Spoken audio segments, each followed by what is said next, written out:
위장 언론사 설립, 가짜뉴스 유포의 여론조작, 정치 개입. 캐나다 토론토대의 디지털 감시기관 시티즌랩은 지난해 11월 7일 보고서를 통해 중국 웹사이트 최소 123개가 전 세계에서 현지 언론 매체로 위장한 뒤 가짜뉴스를 유포하고 있다고 밝혔습니다. 덧붙여 표적이 된 국가는 한국, 미국, 일본, 러시아, 영국, 프랑스 등 30개국으로 추정된다고 했습니다. 시티즌랩의 선임연구원 피타렐리 알베르토는 중국의 이런 활동은 전 세계 국가를 겨냥하는 광범위한 영향력 확산의 일환이라며 우리는 이를 페이퍼월로 명명했다고 전했습니다. 보고서에 따르면 중국 웹사이트들은 합법적인 현지 언론사로 위장하기 위해 웹사이트 명칭에 대표적인 도시의 이름을 넣었습니다. 프랑스의 프로방스 데일리, 일본의 후지야마 타임스, 한국의 대구저널, 부산 온라인, 이탈리아의 로마 저널 등이 대표적인 사례입니다. 보고서는 이 같은 활동 배후에는 중국에서 운영하는 홍보업체가 있는 것으로 파악됐다며 이들 회사가 보도자료를 내고 언론 매체 위장 웹사이트를 활용해 친중 콘텐츠를 유포하고 각국 여론을 조작하려 시도했다고 분석했습니다. 이어 중국의 영향력 확대 전략에 홍보업체 등 민간 기업이 가담하는 것은 새로운 일이 아니다라면서 중국은 계속해서 이런 방식을 통해 세계 각국의 친중 여론을 조성하고 확대하려 할 것이라고 지적했습니다. 한국 국정원도 11월 13일 중국의 하이마이와 하이슌이라는 언론 홍보업체를 가장한 회사들이 국내 언론사로 위장한 뉴스 사이트를 통해 여론 공작을 했다고 밝혔습니다. 위장 뉴스 사이트는 한국에 38개가 있는 것으로 드러났는데 이는 세계에서 가장 많은 숫자였습니다. 중공이 한국의 공자학원 1호점을 개소하고 아시아 최다 공자학원을 운영하면서 최다 위장 사이트까지 가동하는 것을 보면 한국 통전 전략에 얼마나 큰 비중을 두고 있는지 잘 알 수 있습니다. 이들 홍보업체들은 미국을 비난하고 친중을 유도하는 기사를 무단 유포해 한국 내 여론을 조작하고 선전선동을 해온 것이 확인됐습니다. 국정원이 밝힌 가짜뉴스는 중국 정부의 코로나 공조 성과, 제주 4.3 사건은 미국의 간악한 탄압의 결과물 등이었습니다. 또한 미국 과학자들이 코로나19 바이러스를 유출했다, 미국이 동남아시아에서 비밀리에 생체 실험을 하고 있다 등도 반미 가짜뉴스였습니다. 중공이 위장 언론사 가짜뉴스를 활용해 선전선동을 하고 통전 전략을 펼치고 있음이 국정원에 의해 공식 확인된 점에서 볼 때 그동안 중공이 한국의 정치와 선거에 개입해온 것은 의심의 여지가 없어 보입니다.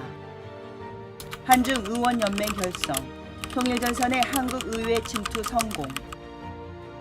2022년 12월 1일 한중의원연맹이 공식 출범했습니다.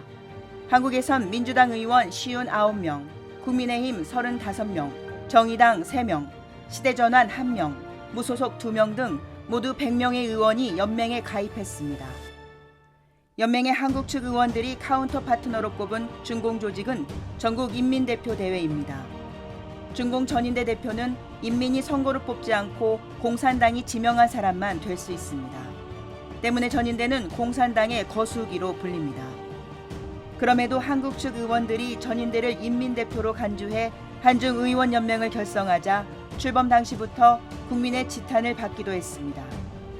이후 더불어민주당은 광주광역시의 정일성 역사공원 추진을 명분으로 친중 우호 강화를 내걸고 친중공 행보를 강화하자 국민들로부터 침략 전범을 우상화한다는 비판을 받았습니다.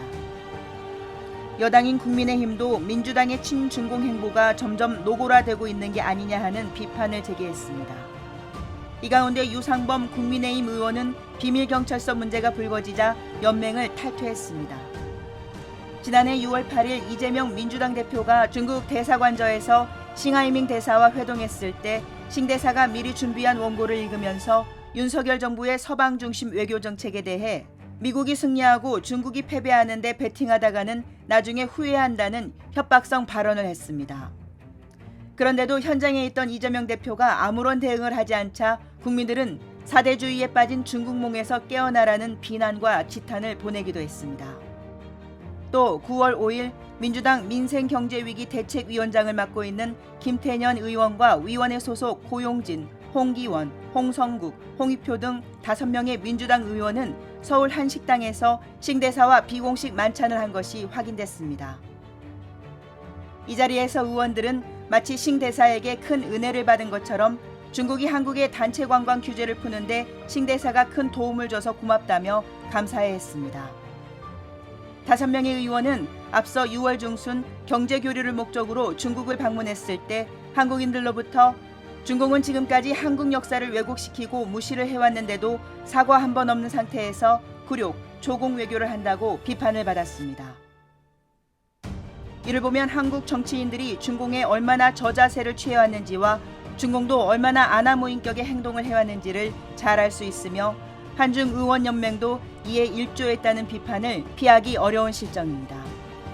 이에 대해 공자학원 실체 알리기 운동본부의 한민호 대표는 중국 입장에선 우리나라를 상대로 벌인 통일전선 공작의 엄청난 성공이라고 비판했습니다. 또 중국 비밀경찰서로 국민들의 분노가 고조되고 있는 상황에서 정치인들이 입장 표명을 해야 하는데 입을 다물고 있다. 대한민국 국회가 지금 한중의원연맹을 만들 때냐. 한중의원연맹에 참가한 의원 100명에 대해 국민들은 책임을 물어야 한다고 목소리를 높였습니다. 셔닝 공연 방해, 경제적 이익 무기 삼아 문화 침탈. 중공은 통전을 문화에까지 확대하고 있으며 국가 조직이나 민간 기업을 가리지 않고 중공 패권주의를 표출하면서 문화 예속화를 시도하고 있습니다. 이러한 문화 통전의 대표적 사례가 미국 셔닝 예술단의 한국 공연 방해입니다. 이들은 경제적 이익을 무기 삼아 지자체나 주요 공연장을 압박해왔고 이에 반발할 경우 불이익을 내세우며 위협을 가하고 있습니다. 셔닝 예술단은 2006년 뉴욕에서 설립된 이래 17년 동안 인류의 보편적 언어인 음악과 무용을 통해 5천년 중국 문명의 부활을 추구하고 있는 비영리 예술단체입니다. 관객들에게 중공 색깔이 입혀진 가짜 전통 문화 공연을 배제하고 공산주의 이전의 중국 전통 문화의 아름다움을 보여주는 것을 모토로 합니다. 셔닝 공연은 2024 시즌만 해도 같은 규모의 8개 예술단이 전 세계 5개 대륙 20개 이상 국가의 200개 도시를 찾아 800회 공연을 펼칠 계획입니다.